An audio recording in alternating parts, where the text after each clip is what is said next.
राजा की प्रेम कहानी। सालों पहले राजा नाथ का शासन शिवानगर पर हुआ करता था। राजा की 3 रानियां थीं। राजा अपनी तीनों पत्नियों में से सबसे ज़्यादा अपनी पहली पत्नी को प्यार करता था, क्योंकि वो बहुत खूब सुंदर थी।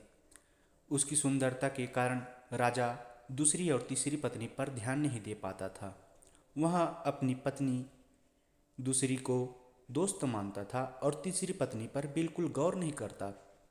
इधर राजा की तीसरी पत्नी उससे बेहद प्रेम करती थी, लेकिन राजा को तीसरी रानी का प्यार कभी दिखाई ही नहीं दिया। वो हरदम पहली पत्नी के साथ ही व्यस्त रहता था। ऐसा होते होते कई साल बीत गए।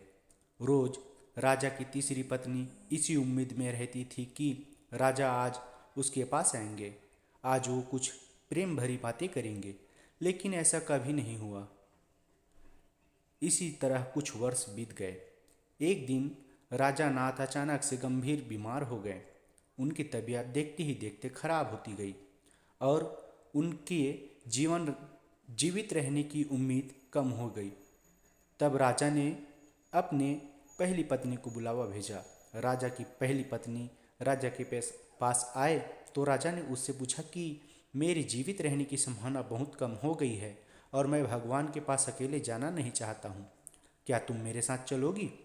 राजा की बातें सुनकर रानी ने उनके साथ जाने से मना कर दिया और कहने लगी कि अभी मेरा जीवन बचा हुआ है और मैं अभी और जीना चाहती हूँ, इसी वजह से मैं आपके साथ नहीं जा सकती। ऐसा कहकर पहली रानी राजा के कमरे से बाहर चली गई। तब राजा दूसरी रानी को बुलाने के लिए कहता है।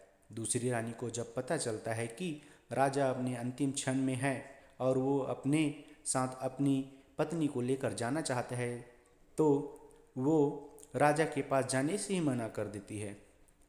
अपनी दोनों प्रिय रानी से निराश होकर राजा ने सोचा कि मैंने कभी तीसरी पत्नी को समय नहीं दिया और न ही उस पर प्यार जताया।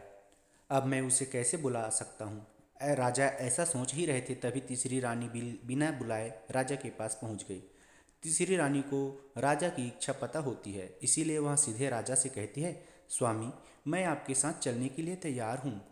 रानी की बात सुनकर राजा को बहुत खुशी हुई। साथ ही उन्हें यह निराशा हुई कि उसने सारी जिंदगी उस रानी से ठीक तरह से प्यार नहीं जताया, लेकिन यही मुझसे सबसे ज़्यादा प्रेम करते हैं। उसी वक्त राजगुरु एक जाने माने वैद्य को लेकर आते हैं, जो राजा की तबीयत को ठीक कर देते हैं। राजा ठीक होते ही अपनी तीसरी रानी से प्रेम करने लगा। हमेशा अपने करीब राजा ने अपनी तीसरी रानी को ही रखा और दोनों खुशी खुशी राजमहल में जीवन जीने लगे। कहानी से सीख क्या मिलती है? किसी को सुंदरता से प्रेम नहीं करना चाहिए, बल्कि उसके दिल और आचरण से प्यार करना चाहिए। यदि आपको यह कहानी पसंद आई तो आप मेरे चैनल को सब्सक्राइब कीजिए और वीडियो को लाइक कीजिए, कमेंट कीजिए और दोस्तों को शेयर कीजिए। देखने के लिए धन्यवाद, सुनने के लिए धन्यवाद।